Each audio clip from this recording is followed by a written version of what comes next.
Hey, I'm Chris from Breedig Pythons. Got a lot going on today. We actually just shot a video of a bunch of our gravid females and talked about some of the clutches we got coming out. Actually, we didn't even cover the majority of the clutches because we got some real cool stuff.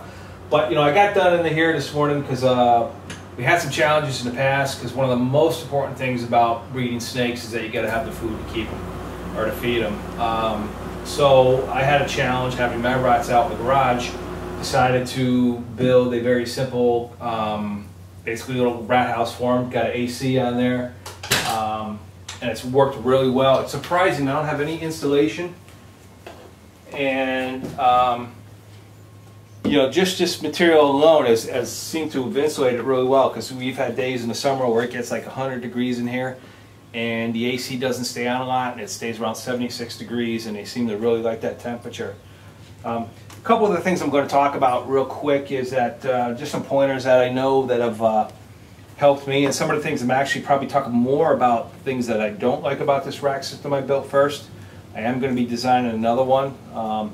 Also, if you all have rack systems or have ideas, I'd love to hear them. Thinking about maybe going with the black cement tubs, doing a little bit bigger. But a couple of the pointers that I found if you're going to do it, number one, you got to have the automatic watering system. If you got any number of rats, it'll save you a ton of time. Basically gravity fed right into this bucket. This goes in, feeds the whole line, works phenomenal. And then I just keep this shirt over it because it does get dusty in here, and it keeps out any kind of debris or dust that may settle in there and clog the lines. And in addition to that, in order to keep the lines clear, I put the tap up. I gave it about 1 inch, so that way if stuff does go in there, it settles to the bottom and it's not draining from low where it's going to siphon in some of the junk that may have made it through there, some of the dust or whatever. What I would definitely do, you come over here and you can see these got babies. Another pointer I would do, I would make, actually I only made this 3 inches wide for the food. I'd go wider. I'd get 4 or 5 inches for the food. They go through this kind of quick. And then you can see she's got some babies. Here's another thing I did, and this one actually has a lot. Some rats will chew. That's why I heard going to the black boxes will really help you out. But I use the wire mesh, and because you can see where they chewed all through these holes. And once you put it up, it stops them. Although you will get rats that will, once they start chewing and they know how to chew, they don't stop, and you get other ones, and they pass it on too. They'll pass it on to the offspring, and they'll start chewing because they pick that off.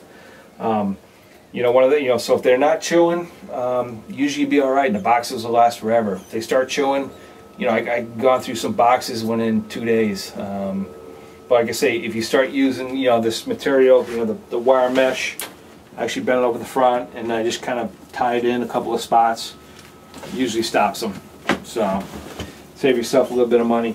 The second thing is, another thing that I found that I don't like about my design is that the height.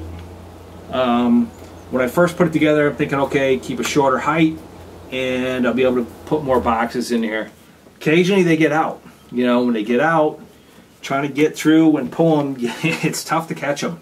You're pulling boxes out so you can reach in one side. So give yourself some more room. Give yourself enough space where actually even more airflow if you don't have a room that's cooled down as well, and that you can really see what's underneath, and it helps it keep clean as well as it helps you. I gotta admit, the biggest thing is when I get a couple that pop out of the box and they jump back there, it's real tough to get them. So a couple of those pointers. Other than that, works real well. I've got quite a few going on. I usually keep about 2 females, sometimes 3 females per 1 male. I do not take the males out. A lot of people do. Works for me. I leave the males in, let them raise their clutches up to their certain size, and then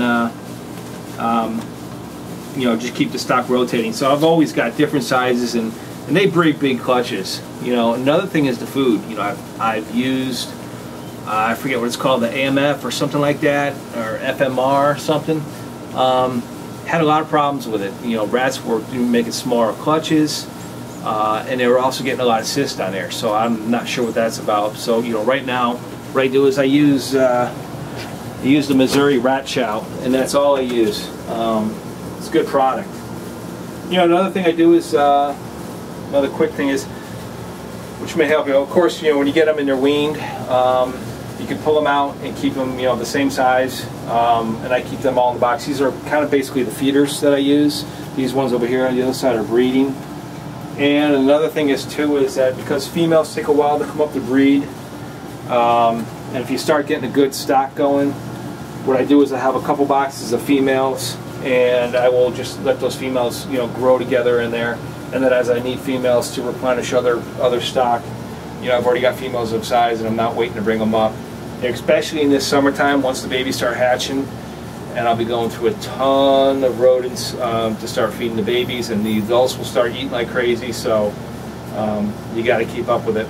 So, anyways, please, again, if you have any suggestions, you know, any thoughts, because I will be redoing some of this myself. So definitely put them down below.